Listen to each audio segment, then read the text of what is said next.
Bueno, en primer lugar quiero dar la bienvenida al curso de filosofía, el curso de actualización de la filosofía y su didáctica. Es el séptimo o octavo curso que hace la Sociedad de Filosofía. Ya nos acercamos peligrosamente a la primera década de existencia como sociedad. A ver si llegamos con salud hasta esa fecha. Y bueno, quisiera dar en primer lugar las gracias a la Mutua Licitana por cedernos este maravilloso espacio. Parece una sala, bueno, esto es una sala de conferencias de estas antiguas de toda la vida. Da buen rollo. Yo hacía ya 20 años que yo no entraba aquí, pero es un sitio maravilloso. Y queremos dar las gracias a la Mutua Licitana, que es una institución privada, por cedernos un espacio como este a una sociedad. Y más teniendo en cuenta que, desgraciadamente, bueno, la política de utilización de los espacios públicos de esta ciudad a veces yo lo considero que es bastante mejorable. Entonces, bueno, hay que esperar que en sucesivas ediciones, pues, bueno, los equipos de gobierno reconsideren la utilización de ciertos espacios públicos. Pero bueno, nos sentimos agradecidos de estar aquí. Bien, y también quisiera, por supuesto, dar las gracias a Antonio Escotado por aceptar nuestra invitación, que fue una cosa, pues, no sé si llamarlo instantánea, dijo que sí, sí, o sea, no le dimos vueltas. Costó bastante llegar hasta él, pero una vez que llegamos hasta él fue fácil convencerlo, estaba ya convencido. He querido dar las gracias también a tu amigo Guillermo Hernández, que fue el que hizo de contacto. Bien, imagino que Antonio Escotado es conocido por todos vosotros, creo que, bueno, pero voy a hacer una pequeña introducción, semblanza. Bueno, Antonio Escotado es jurista, filósofo, sociólogo, estás retirado ya de la UNED, jubilado. Me jubilé hace 3 años. Hace 3 años, bien. Ha sido profesor de filosofía y metodología de las ciencias sociales en la UNED. Ha sido traductor de obras de Hobbes, Newton, Jefferson, y en fin ha publicado una docena de libros entre los que podríamos destacar, por ejemplo, Ensayos sobre la filosofía de la religión de Hegel, en el año 71, o el conocido, imagino por todos, de Physis a Polis, la evolución del pensamiento griego de Tales a Sócrates. Un libro al cual yo tengo especialmente cariño porque me recuerda a mis primeros años de carrera universitaria, y es un libro recomendable para cualquiera que se inicie en el mundo de la filosofía griega. Bueno, posteriormente publicó Realidad y Sustancia, un libro de metafísica y ontología fundamental. Un libro que, por cierto, tú siempre pones cara cuando se nombra ese libro, porque lo catalogas como un tocho infumable. Es una cosa que luego te quiero preguntar. Si la metafísica estaría con Hegel, como te he oído decir alguna vez, ya superada. Pero bueno. Bueno, posteriormente, bueno, el espíritu de la comedia, Caos y Orden. Caos y Orden, en el que también, digamos, levantó cierta polémica por la comunidad científica, los físicos. 60 semanas en el trópico, ¿de acuerdo? Entonces se recoge sus vivencias en un año sabático en el sudeste asiático, en Tailandia. La historia general de las drogas, que es conocidísima por todos vosotros, es, digamos, la conocidísima, lo digo porque es la obra que le da el salto realmente como salto mediático. Se siente agradecido por ello, como me ha comentado antes cuando veníamos, pero también es un poco de San Benito, San Benito del que por cierto se siente agradecido. Pero bueno, podríamos decir que hay mucho Antonio Escotado antes de la historia de las drogas, y después también hay mucho Antonio Escotado, o sea que sería injusto encasillarlo únicamente ahí. Y ya por último tenemos lo que sería los enemigos del comercio, ¿de acuerdo? Yo me he traído los 2 tomos para quedar bien. Los 2 tomos para quedar bien con la gente. En fin, este es el primer tomo y el segundo. Y el tercer tomo está, pues, bueno, está en ello. Está en el horno. Y bien, y es una obra, digamos, la obra de la catalogada como la obra de su vida. Digamos, la ha dedicado ya hace más de 10 años, ya será 15 años va. Bien, bien. Yo oí por ahí alguna charla que decía que llevabas 10 años, llevas ya 15. Bien, bien, si tuviéramos que hacer una semblanza de él como pensador, pues diríamos que es un pensador libre e insumiso. Insumiso, no, ha sido insumiso y libre toda su vida. Ha sido una persona que ha llevado esa libertad mental más allá de todo tipo de estereotipos. Y ha sido también un gran polemista. Lo fue con las drogas, lo fue con el tema de la ciencia y ahora con el tema del comercio, pues imagino que también están saliendo por ahí. Yo he leído alguna polémica interesante. Su amigo José Abello lo define como una persona valiente, siempre ha sido fiel a esa valentía de pensar y también fiel a una cierta coherencia hegeliana, podríamos llamar, entre sus ideas y su vida, ¿no? Digamos que ha probado la vida, en el sentido más estricto de la palabra y más auténtico, para después hablar de ella. O sea, que siempre ha sido un pensador que ha hablado de la propia experiencia, y experiencias ha tenido, sin duda. Si hablamos de su último libro, podríamos decir que es un libro de carácter narrativo, descriptivo, bastante minucioso en la lección, en la confrontación, en la autentificación de fuentes, muy amante del dato y del ejemplo, la búsqueda del ejemplo adecuado, y en el que no se define una tesis de manera explícita. En ese sentido hay, yo creo que una gran neutralidad valorativa. Digamos, en la lectura del libro, digamos que en su lectura parece como si le acompañáramos en un parto lento y difícil en el que las cosas se van mostrando tranquilamente y con sosiego. Hay que tener paciencia para leer el libro porque va progresivamente explicando las cosas con tranquilidad, en fin, descubriéndolas, mostrándolas, efectivamente. Adopta, por cierto, igual que en la historia de las drogas, yo creo, una metodología genealógica de búsqueda del origen, ir al origen, buscar el origen y la evolución de ciertas ideas y prácticas concretas. Sin caer, y esto es una cosa que tiene mucho mérito, sin caer en una dosografía, en una historia de las opiniones. Es muy fácil caer en una dosografía cuando se utiliza este tipo de metodología. Digamos, es una filosofía de la historia, lo que reivindica, quizá por su pasión por Hegel. Y bueno, claramente han sido Hegel y Hume, posteriormente ya en tu época podemos decir, vejez, y Freud también, serían sus faros, digamos, filosóficos, los faros que le han iluminado. Es más, podríamos considerar esta obra, ir más lejos y afirmar que es una historia de la humanidad y una historia del pensamiento occidental, que por lo menos a mí personalmente me ha ayudado para tapar muchos agujeros. Todos tenemos agujeros. A mí me ha tapado muchos agujeros, sobre todo porque mis agujeros estaban básicamente en el cristianismo primitivo. Estamos hablando de los siglos 1, 2, 3, 4, 5, todas. Yo reconozco que por ahí estaba muy perdido. Y también me ha ayudado a mí personalmente a establecer nuevas relaciones entre ideas. Y también pues, me ha llamado la atención muchas cosas, porque es muy difícil, digamos, no se puede dar una conferencia sobre este libro, y él no lo intenta, no es imposible, sería tremendo, haría falta aquí un curso de filosofía o dos.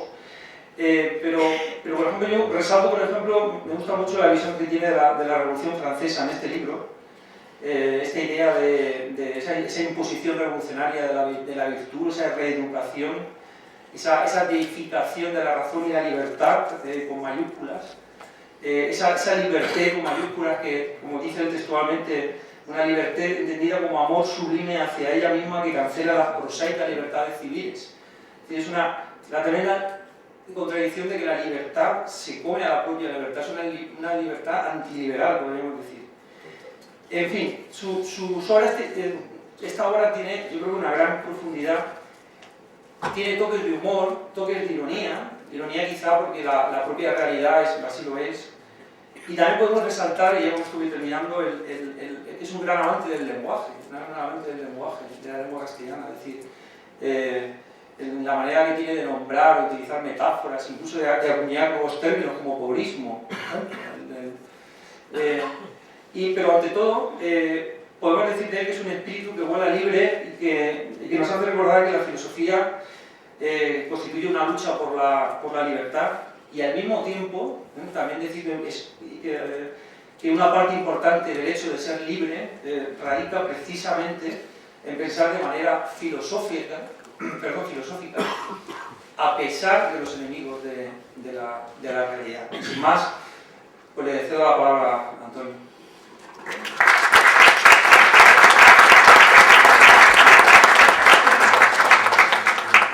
Bueno, es un honor, os agradezco mucho en los tiempos que corren que de repente a un señor ya entrado en años se interrumpe la tarde y va uno, cambia de sitio y se sienta ahí a ver qué demonios tiene ese señor que decir. Y para mí es una responsabilidad, es un placer, y como en estos 73 años que llevo puestos, la verdad es que el norte, lo más continuado ha sido la curiosidad por todo. Pues entonces sí, hay algunas cosas que me gustaría comunicar con vosotros, con ustedes, y más que una disertación me gustaría plantearlo como un ir diciendo. Ya veis que no tengo nada preparado. Me parece que cuando se preparan las conferencias es un poco como repartir un chicle masticado. El chicle tiene que estar nuevo, y para que esté nuevo es preciso que llegues a ese momento de vacilación donde de repente emerge una palabra, y con la palabra pues un enjambre de significados, y bueno, también hay que cortar porque tampoco debe irse uno totalmente por las ramas, solo parcialmente por las ramas. Como ha dicho Eduardo, este libro en el que llevo 15 años, pues es de alguna manera el saldar mis cuentas con un yo muy crédulo, muy violento. Los años 60, aunque parezca que no, esto ya lo diré en el tomo 3, fueron como la Tercera Guerra Mundial, pero sin guerra. O sea, aparte de que hubo la Guerra Fría, hubo una gran violencia. Cuando la juventud del mundo se dio cuenta de que podía con todo, es decir, que podía paralizar la universidad americana, la universidad francesa, cambiar la música, cambiar el modo de vestir, cambiar sobre todo las costumbres sexuales, hablar de lo que se quisiera, pensó que de alguna manera se había vuelto a hacer una revolución francesa como la del 89, y de la decepción surgió toda esta reminiscencia del terrorismo que aún padecemos, porque el terrorismo más activo hoy es el terrorismo de lo que se llama la Revolución Palestina, que era muy fuerte a mediados de los 60. Entonces mi libro es un poco pagar las culpas del síndrome de Estocolmo por haber sido crédulo, por haber pensado que el mundo se solucionaba con decretos, diciendo aquello y prohibiendo aquello otro, por no haber tenido ni una percepción de la complejidad de lo real, su insondable profundidad, ni eso, ni tampoco el respeto por la vida. El respeto por la vida ajena, que empezaba siendo poco respeto por la vida propia. Me importaba poco morir, es más, tantas películas, muchas de ellas de guerra, porque yo no pertenezco a la misma generación, era casi un honor morir rápido, pero matando muchos enemigos. En fin, toda esta parte de mi existencia, pues, en fin, no la puedo borrar, pero sí puedo enmendar lo que tenía de simplismo. Esos son los enemigos del comercio. Eduardo ha hablado de método genealógico. En realidad es que yo no entiendo como eje del principio causal más que el transcurso del tiempo. Lo único que a mi juicio verdaderamente vincula las cosas es un antes y un después. Os acordaréis de la famosa crítica de Hume al principio causal. Bueno, esa crítica queda inmediatamente resuelta, tomando en consideración que hay un tiempo, que unas veces va en dirección adelante, otras veces hace como volutas, ganchos inversos, pero sigue siendo tiempo. Y entonces, si te atienes al tiempo, tienes un eje de significado múltiple, pero tienes el eje. Cuando me puse a estudiar la historia del comunismo, fue básicamente para decir, pero Antonio, ¿cómo te has podido creer todo este conjunto de simplezas y de violencias, una tras otra? Pues, ¿cómo me la he creído? Pues porque no la conocía. Ahora, puesto a estudiarla, las cosas cambian. Eso también deberíamos tomarlo en consideración, el verbo estudiar. Es un verbo poco conjugado. El verbo estudiar se funda en ir cambiando continuamente de idea, porque no hay un solo objeto del universo, presente, pasado, futuro, no hay uno solo que visto de cerca no sea muy distinto que visto de lejos o sin gafas, cuando uno las necesita. Entonces el que estudia tiene que estar preparado para cambiar de idea, tiene que gozarse con esa fluidez y esa movilidad que le impone lo real. Porque ¿qué es lo que distingue lo real de lo ideal? Pues que lo ideal no tiene detalles. Si le preguntas a un soñador con toda la intensidad que tienen los sueños, y le preguntas, pero ¿cómo eran los zapatos que llevaba aquella persona? ¿O había una mesilla de noche? ¿O de qué color era la habitación? Ya, no hay nada. El sueño no es nada más que un símbolo, igual que un punto geométrico. Lo real es siempre infinitamente pormenorizado.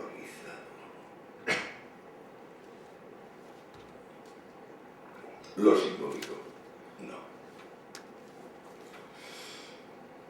Cuando me puse a estudiar el fenómeno comunista, no sabía hasta qué punto esto me obligaría a revisar toda mi concepción de las cosas. Por eso he dicho, Eduardo, que sería imposible resumir ese libro. ¿Por qué me ha tomado 15 años? Yo trabajo unas 10, 12 horas diarias, y no tengo sábados y domingos. Y de esas 10, 12 horas, la mitad son estudios en la pantalla, Wikipedia y lo demás, pero me apasionan las letras azulitas.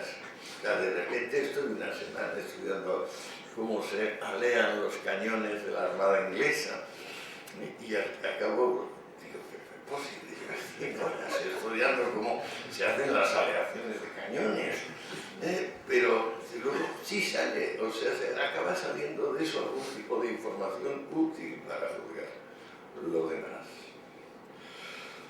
Bueno, me ha hecho cambiar completamente de idea sobre prácticamente todo. No ha dejado títere con cabeza la investigación.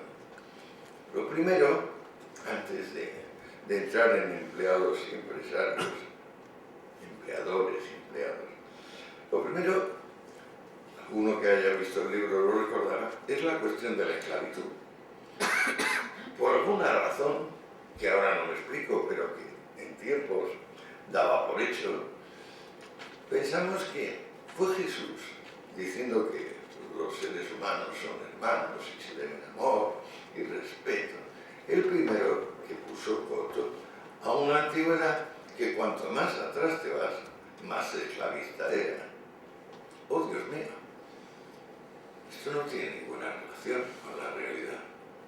Tenemos un edicto, un cilindrito escrito en cuneiforme, o en arameo, no estoy seguro, de Ciro el Grande, el gran emperador persa, que prohíbe la esclavitud en todos sus territorios. Y también, un poquito antes, tenemos textos definitivos, pero que pasaron delante de nuestros ojos sin que nos diéramos cuenta. Fragmentos de Solón y sobre todo los trabajos y los días de Hesíodo, así como algunas declaraciones de Heródoto y sobre todo de Tucídides en la guerra del Peloponeso, donde claramente se ve que Grecia no era una sociedad esclavista originariamente.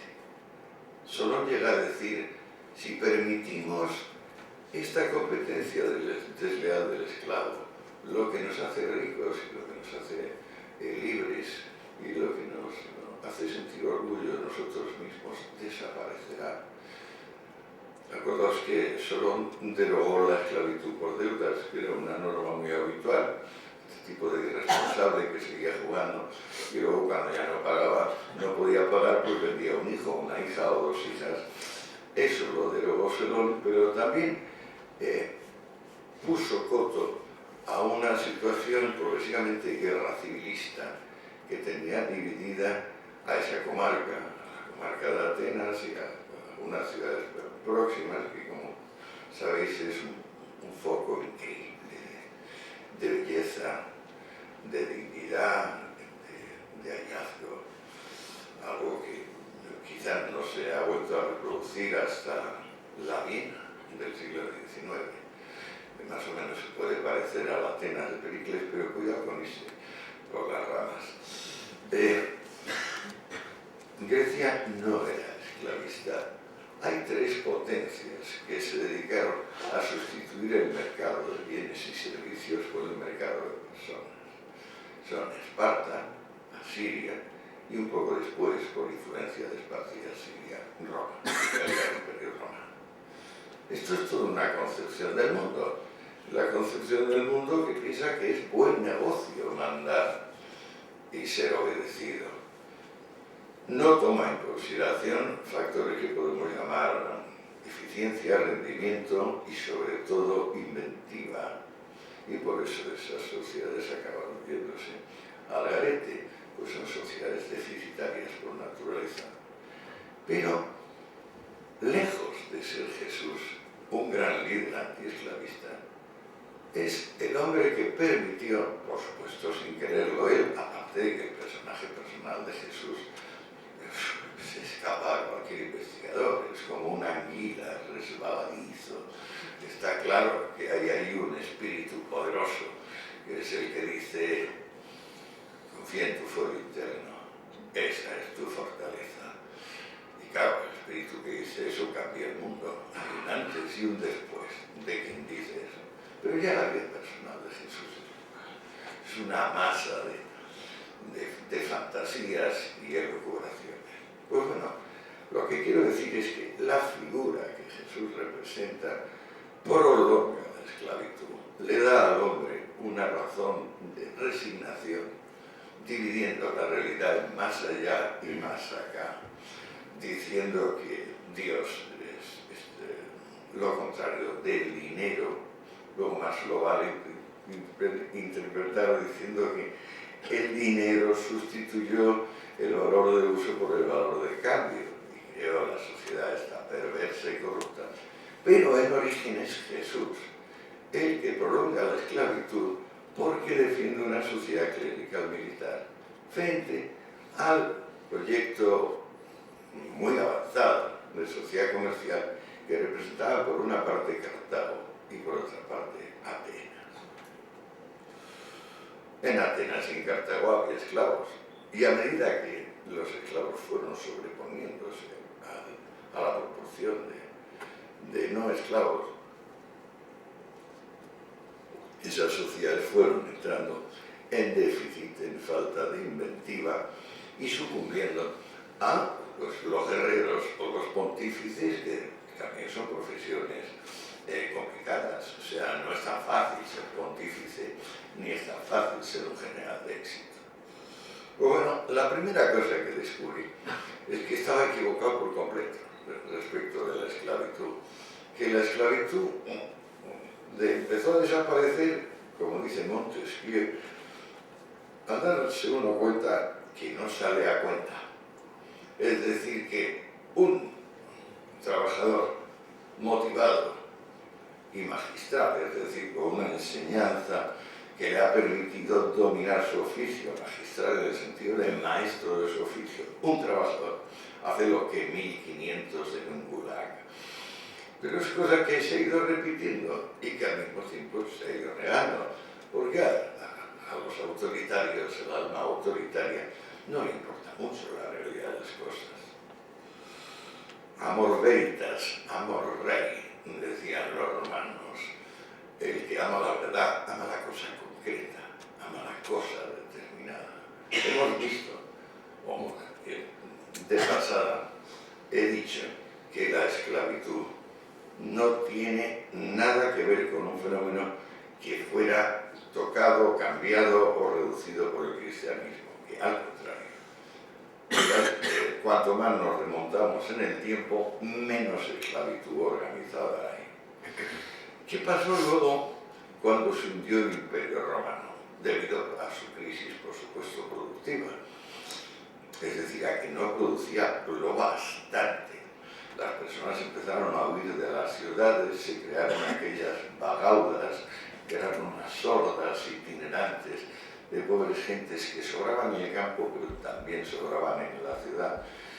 Algunas vagaudas, como la lionesa, requirieron hasta 6 legiones para derrotarlas. Imaginad qué situación más alucinante, el Bajo Imperio. Los emperadores diciendo que el que cambie de domicilio será degollado, sin más, o enterrado vivo, puesto que hay tal crisis económica que nadie puede moverse de donde está, ni puede cambiar de profesión. Eso, entre otras cosas.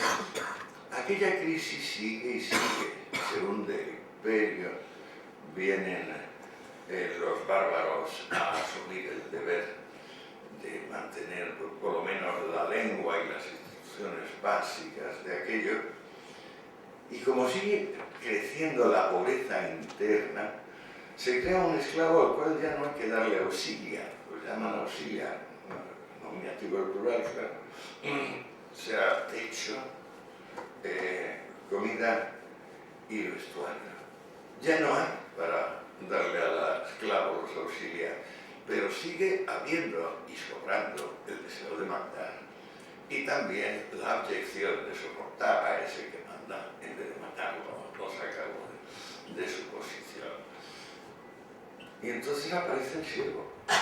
El siervo es una persona a la que no hay que mantenerle, pero que le debe al Señor 3 días semanales de trabajo en lo que el Señor mande. Esos son los siglos oscuros. ¿Qué pasó en los siglos oscuros? Yo no lo sabía. En los siglos oscuros hubo tal hundimiento económico. Recordaréis quizá que Carlomagno era analfabeto, por ejemplo. Alguno de ellos le leía. Hay bastante catarro, Sí, no, pero digo, en mi casa, mi mujer y mi hija están tosiendo todo el día. Sí. No, pero no estoy diciendo, hay muchas. ¿Sí? ¿Qué les vamos a hacer? Sí, a lo mejor empiezo a toser yo mismo, ¿sí? Y los siglos oscuros, digamos desde el siglo VI al XII, ese inmenso periodo, es una Europa que, como no sabe hacer nada, le vende a las dos únicas civilizaciones que entonces existen, que son bizantinos y árabes, le vende a su gente joven. O sea, son sociedades de captivi, de cautivos. El principal foco de donde se encuentran son los principados eslavos, por eso de ahí viene esclavo, que es un neologismo franco, de la lengua franca. Entonces, hay un pequeño saber que permite hacer espadas, que no se perdió, que es el que más o menos se contiene en la saga de los Nibelungos, y la historia de Fredegarda y los rudimentos de la mitología germánica, que es que sí, son herreros, de alguna manera saben hacer hierro blanco, y ese hierro blanco para las espadas se lo compran en cualquier parte. Lo mismo se lo compran en la China que en la India, que por supuesto los árabes o los bizantinos. Es un secreto cuidadosamente guardado y nada más. Tenemos, por ejemplo, los telones, que son los impuestos que se pagan por pasar un puente, un túnel, un puerto, algún territorio donde la gente se tenga que confluir, y vemos que esos telones van bajando dramáticamente. Es decir, la gente ya no se mueve de su sitio, es muy peligroso. La sociedad vagamente comercial que llegó a florecer en tiempos de Julio César y Augusto se ha ido descomponiendo hasta ser puramente un culto a reliquias. Cuanto más repugnante la reliquia, más valiosa es. Y vidas de santos, por supuesto, es decir, una geografía extendida, y esta situación donde la única forma de ser es arrodillarte y decirle a otro: haré para siempre lo que tú mandes. Eso es el rito del homenaje, que es el que funda la ciudadanía. Ahora nosotros nos dan un carnet de identidad por nacer en un territorio. Entonces no bastaba que naciesen en un territorio, necesitabas dar tu lealtad infinita e ilimitada en el tiempo a una persona. Pero esa persona tenía que hacerlo con otra y con otra y con otra. Y el propio rey era el único que no tenía que jurar homenaje, pero sí juraba homenaje a través de sus arzobispos, a Dios. Es decir, era una sociedad mando-obediente, una sociedad clerical militar. No era una sociedad comercial. ¿Qué es una sociedad comercial? Es un buen tema. Eso lo dejo para la conversación que tendremos después de la charla, porque seguro que cada cual tiene alguna opinión. Empleadores y empleados. Que yo sepa, el primer empleador, o al menos el que yo he encontrado, es San Goderico de Lincolnshire, que en el latín macarrónico del siglo XI se dice Santi Goderici. Bueno, ¿qué más da?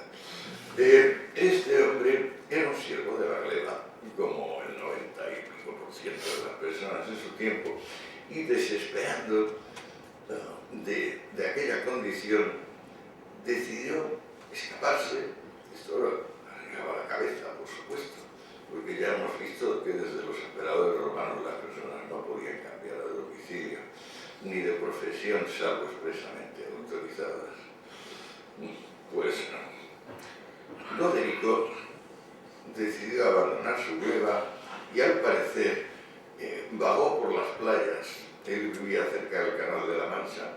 Vagó por las playas buscando restos de naufragio, comiendo, pues yo qué sé, pues lo poco que iba pillando de allí. Pero era un hombre emprendedor y, pues, con sus propias manos aprendió a hacer un bote, y luego un bote más grande. Al final acabó teniendo un germen de una flotilla de cabotaje que pasaba de Inglaterra a Europa, vamos, tanto a Francia como a los Países Bajos, y se jubiló siendo el hombre más rico de Europa aproximadamente en el 1038. Esto dice la vida de San Goderico, escrita por un clérigo, Santi Goderici, eremita. ¿Por qué eremita? Él había empezado siendo el primer empleador, el primer empresario conocido con nombre propio de Europa. No sé si os acordáis que el siglo XII se considera el comienzo de la llamada Revolución Comercial Europea, que es muy lenta, se basa en instrumentos como la letra de cambio, el cheque, que se desarrollan en relación con las cruzadas, por cierto, la contabilidad por partida doble y los usos comerciales, los usos mercantiles. Por ejemplo, los más antiguos del Mediterráneo son los usaches de Barcelona, son del año 1000. Bueno, pues Goderico pertenece aproximadamente a esta época y debería tener bastantes empleados y vayamos a ver cuántos barcos dedicados al cabotaje entre Inglaterra y Europa. Yo calcularía 3 o 4. Eso le hacía de él el hombre más rico del continente. Por supuesto, los obispos y los reyes eran más ricos, pero no había liquidez, no había una sola moneda que valiese la pena. Las monedas estaban convertidas en joyas, los nobles las ponían en anaqueles para que se viese. No había intercambio de moneda porque todo era tan falsificado y tan burdo que nadie aceptaba esas monedas. El uso legal vino un poco más tarde, aproximadamente a mediados del siglo XIII. Bueno, pues Goderico llevó adelante eso y cuenta su biógrafo que de repente se arrepintió y dijo, pero si es que Dios está reñido con el dinero, ¿qué estaba yo haciendo? ¿Cómo he podido extraviar de esta manera tan salvaje? Entonces lo dio todo a los pobres, que es lo que pide, por supuesto, el Evangelio desde el principio, repartió a los pobres, se convirtió en un eremita y finalmente fue canonizado. El San Goderico de Lincolnshire. Este es nuestro primer empresario. Curioso. El mundo varió bastante.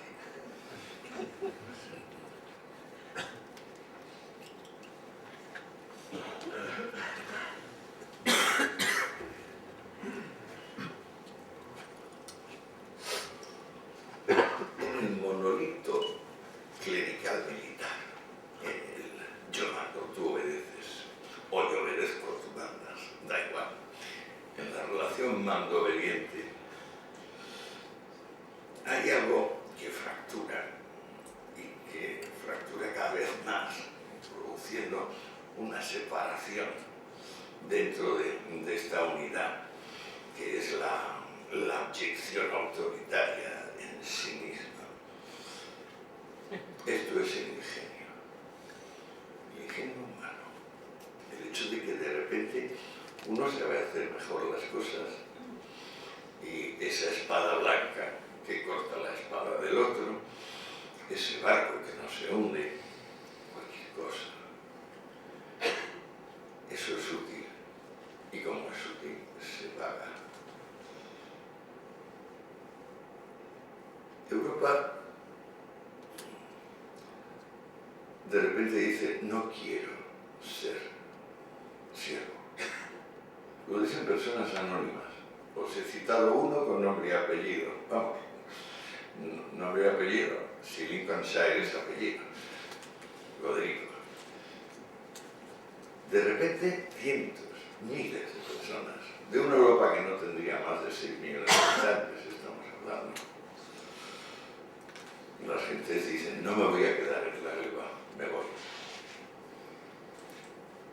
Los primeros que lo dicen ni siquiera tienen las artes navales a su favor, ni siquiera pueden ser marinos, puesto que no saben hacer barcos, ni hay nadie que haga barcos a su alrededor.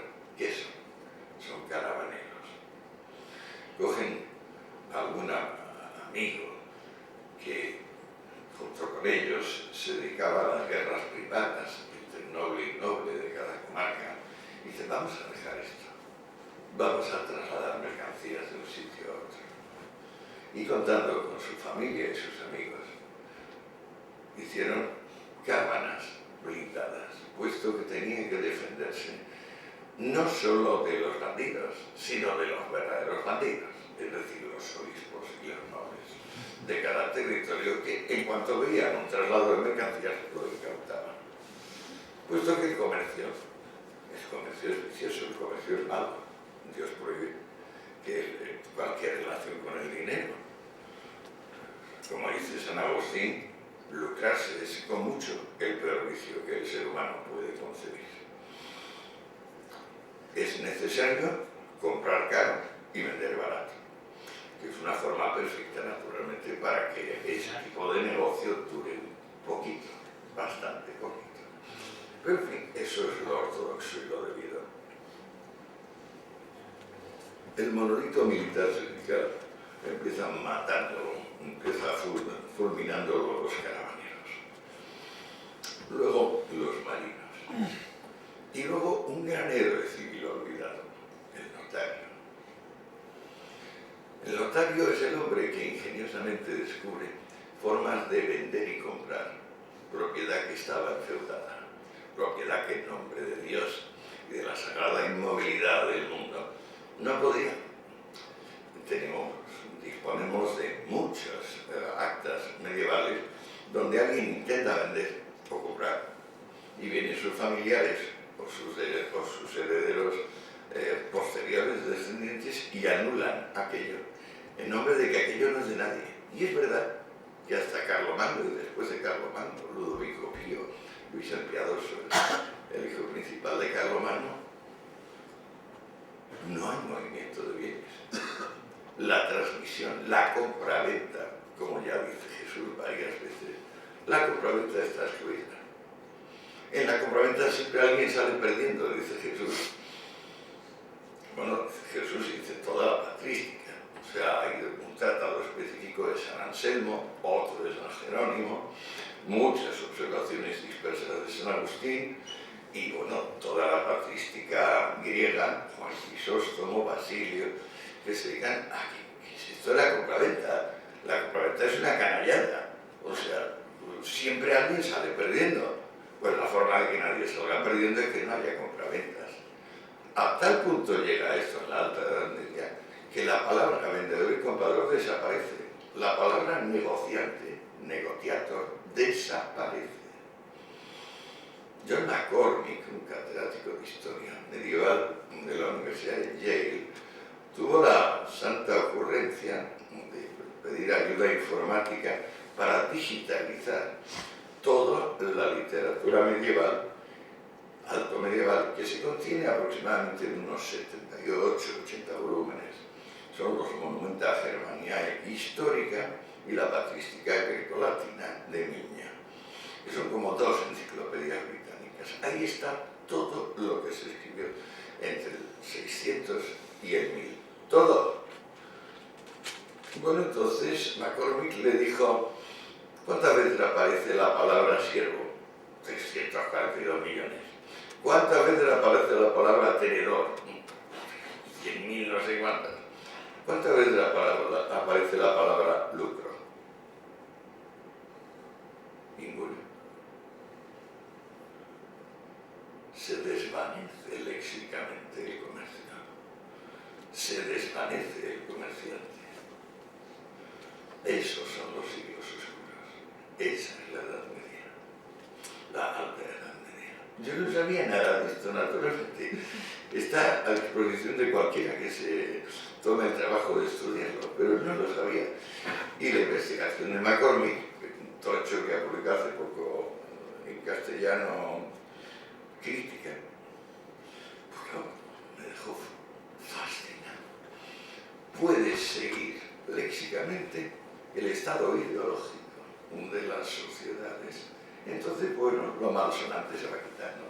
A tal extremo llega el disgusto por comprar y vender que empiezan a llamarse sufragadores y sufragáneos, respectivamente, las personas.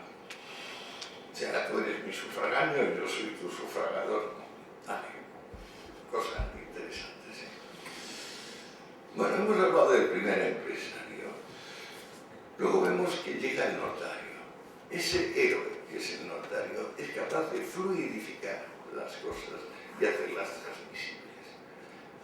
¿Cómo? Pues a través de distintos tipos de contratos. Sobre todo el contrato de préstamo irregular, que es el que va a permitir finalmente el crédito. Es decir, tú vas a poder depositar una cantidad y luego esa misma cantidad, o incrementada o no incrementada, pues recuperarla en otro sitio y momento.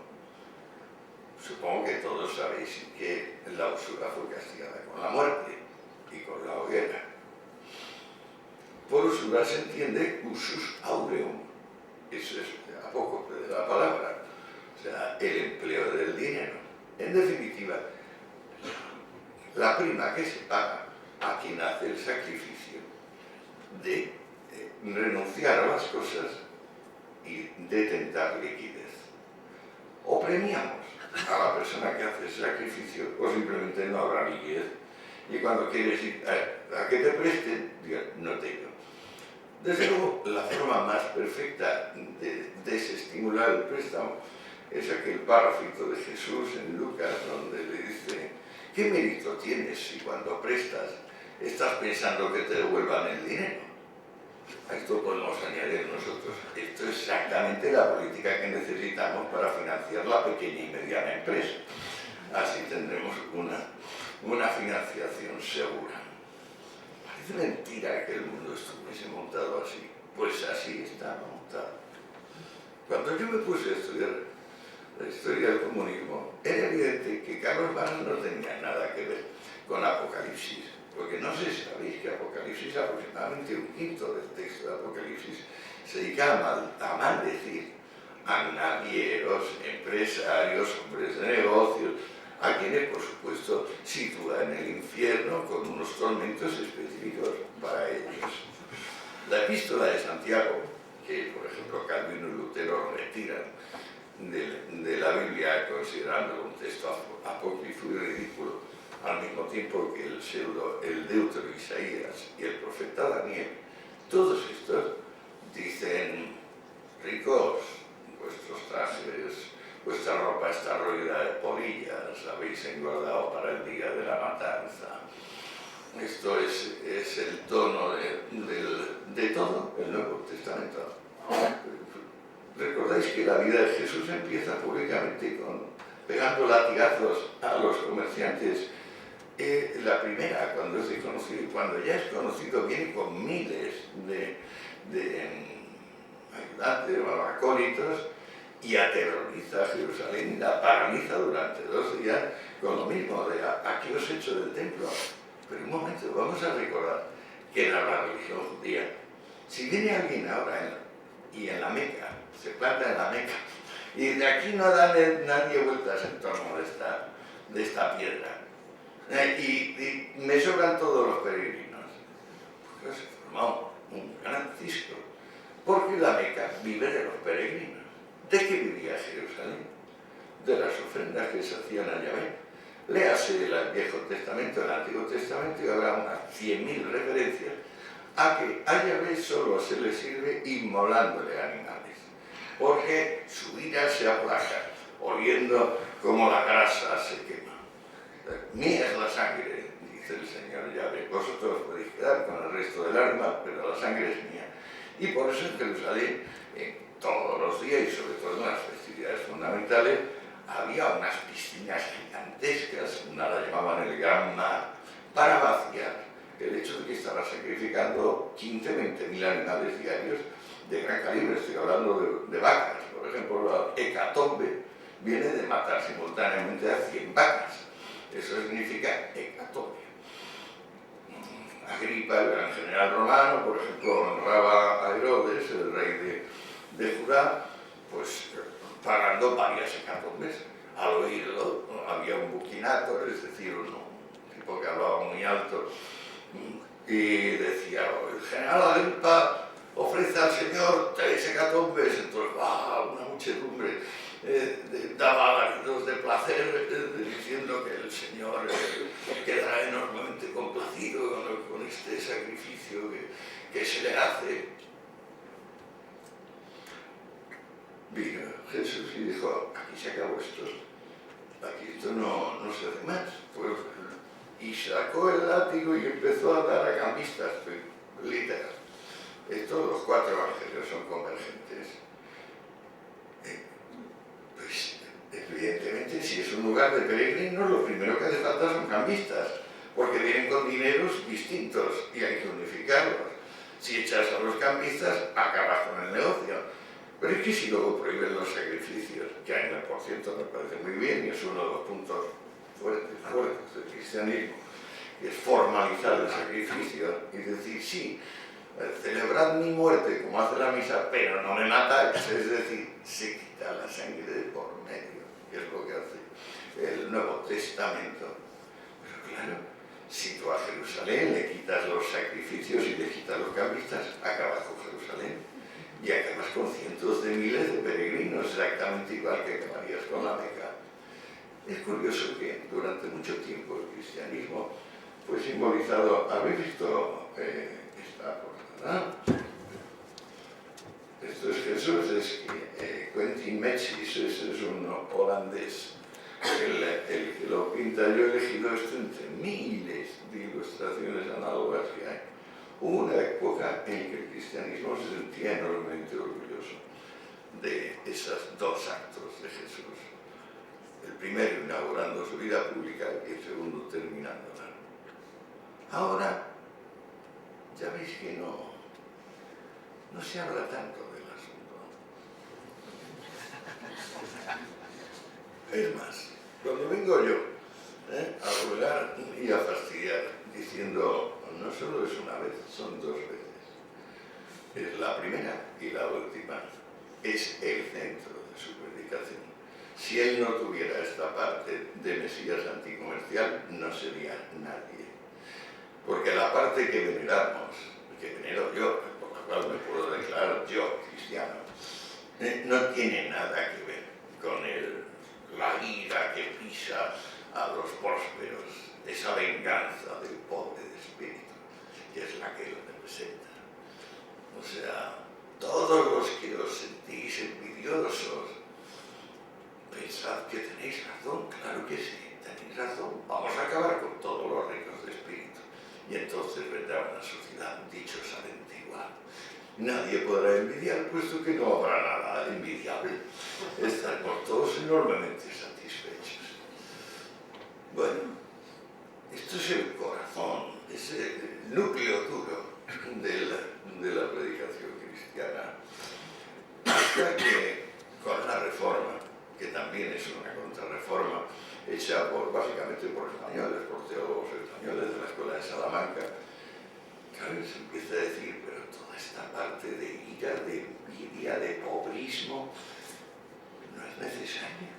La enseñanza de Jesús es el amor recíproco, el respeto de unos a otros y sobre todo el fuero interno con instancia decisora, es decir, el no someterte, el no hacer lo que hacen en la Edad Media de arrodillarse y yo lo que tú mandes para siempre. Al contrario, es decir, no te arrodilles jamás ante nadie, siempre toma tu conciencia como tu regla.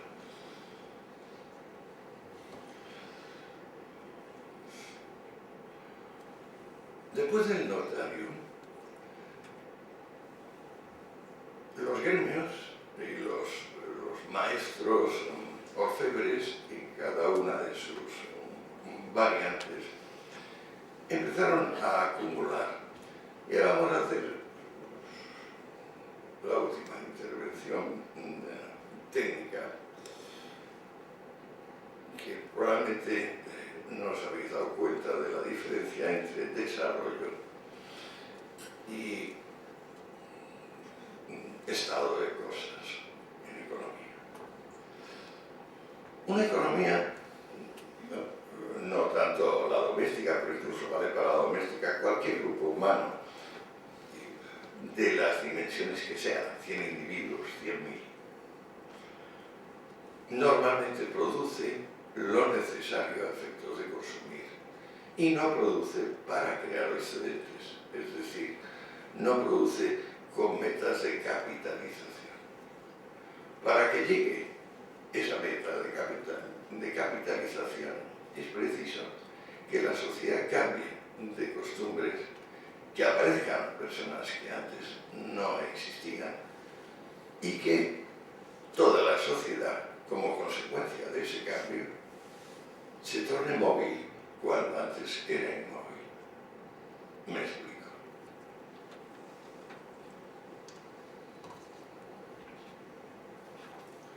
Hacer las cosas a la manera acostumbrada es lo que suele hacerse, pero no da dinero. Hoy sabemos que la inventiva, es decir, ser capaz de hacer algo de manera distinta y sobre todo si es una cosa nueva y si esa cosa nueva se hace más barata, eso es un activo económico que vale más que todo el petróleo del mundo y los diamantes sumados. Es decir, que el activo principal es la innovación, la inventiva. Los grupos humanos normalmente no tienen La inventiva humana se puede fechar en torno al siglo XII y va surgiendo poquito a poco, con millones de individuos anónimos que inconscientemente van tejiendo esa trama, donde por una parte se crea al fabricante inventor, es un personaje que no llega hasta el siglo XIX con la revolución industrial. Por una parte es ese individuo y por otra parte se cumple el derecho. ¿Qué quiere decir cumplirse el derecho? No que se cumplan las leyes, porque los tiranos se han hinchado a hacer leyes. Las leyes no están libres de la mano indigna del tirano, pero el derecho sí. El derecho es el derecho. Yo lo reduciría a una sola regla, que los pactos se cumplen, y si no se cumplen generan derecho de indemnización por parte del que los cumplió. Bien. Cuando el derecho se cumple y hay inventiva, en vez de simplemente producir lo que se consume, la sociedad empieza a producir mucho más. Hay una movilidad social vertiginosa que hace que el rico se convierta en pobre y el pobre en rico, y es otro mundo. Ese otro mundo lo llamamos desarrollo.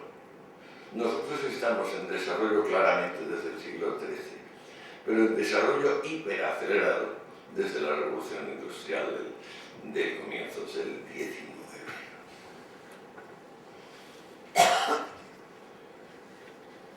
Para que haya desarrollo hace falta, como vimos, ese hombre, ese personaje, el empleador, el empresario, que es un maestro en utilidades ajenas.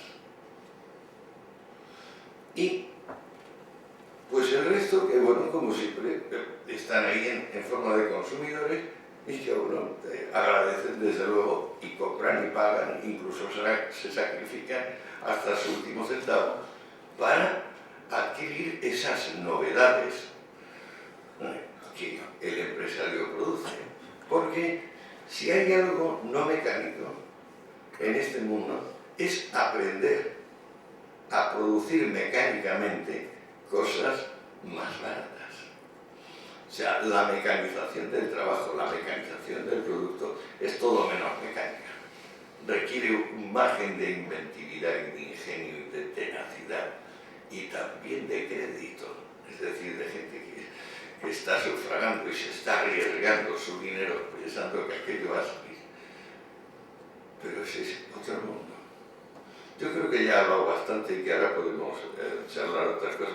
Es que sé tanto de este asunto y el asunto es tan denso que temo abrumaros. O sea, y que hablando de esto, pues entonces se olvidan otras cosas. Lo que quiero destacaros es que cuando uno fija la atención y realmente conjuga el verbo estudiar, descubre un universo nuevo. En este universo nuevo que se descubre por este procedimiento, pues claro, ya ninguna idea es fija. Vas a estar obligado a cambiar de idea constantemente. Te van a empezar a aparecer pobres bobos, todas esas personas que dicen, no, yo no cambio de idea, yo soy leal para siempre a mis principios. Y dices, pobre, este debe estar mal de la cabeza, debe tener una especie de ictus o algo así, muy tocado. Pues cuando uno lo hace, se pone a estudiar y mira la historia de su mundo, se da cuenta de que estamos muy equivocados sobre lo que ha acontecido. ¿Por qué? Porque hubo y hay todavía una disyunción perfecta y total entre el mundo este del desarrollo y el mundo, no, el mundo perfecto, el mundo que podemos llamar de la utopía. Es decir, el que le dice a la realidad, no, tú eres inadecuada, yo quiero una realidad así, pasada. Si recordáis, el primer libro que se llama Utopía lo firma Tomás Moro en el siglo XVI, a principios del siglo XVI. Y es tan gracioso que hay alguna parte del libro donde dice los hechos demuestran en utopía. Yo lo tengo anotado ahí 2 o 3 intervenciones de Moro diciendo ¿cómo que los hechos demuestran utopía si utopía no es un hecho? O sea, pero bueno, estas licencias con la lógica son, digamos, consustanciales al pensamiento utópico. En la rebelión de las masas, un libro del 29, coincidente en el tiempo con cuando fue expulsado Trotsky de Rusia, cuando fue desterrado, incluso esta concomitancia temporal. En la rebelión de las masas, Ortega dice que la utopía, además de una memez, es una inmoralidad, puesto que sabotea en un mundo difícil, en un mundo de intemperie.